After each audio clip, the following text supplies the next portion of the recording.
देखिए, चुनाव आयोग को स्पष्टीकरण देना पड़ेगा। बिहार के जनादेश पर डाका पड़ा है।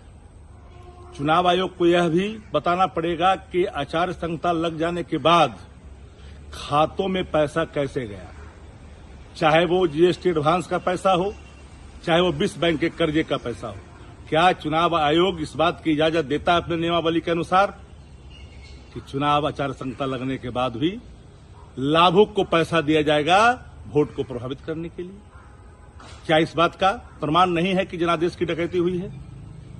पूरी संवैधानिक संस्थाएं जिस तरह से हाईजेक होते जा रहा है, सत्ता प्रतिष्ठान की आंगन की शोभा बढ़ते जा रही है, क्या इस देश के अंदर में संवैधानिक संस्थाएं बचेगी?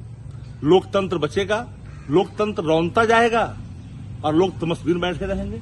हम तो पूरे हाथ जोड़ करके आग्रह करना चाहते हैं देश को उच्चतम न्यायालय से कि लोकतंत्र की रक्षा के लिए, संवैधानिक संस्थाओं को बचाए रखने के लिए आगे आने चाहिए, संज्ञान लेना चाहिए।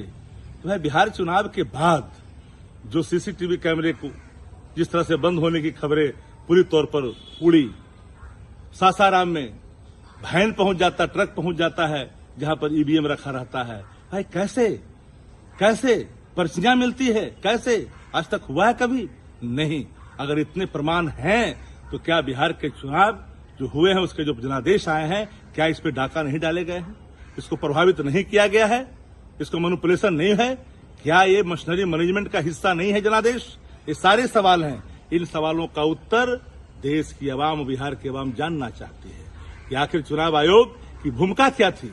चुनाव आयोग को निष्पक्ष चुनाव कराने थे, लेकिन पक्षपात चुनाव के जो परिणाम आए हैं वह भी सबके सामने है। जनता में उदासी है, जनता में इस चुनाव परिणाम को लेकर हर्ष का भाव नहीं है। ये बात भी सबके मुखमंडल पर देखा जा रहा है। इसलिए इसको रक्षा करने के लिए लोकतंत्र को और संवैधानिक संस्थाओं को बचाने के लिए आगे आना पड़ेगा।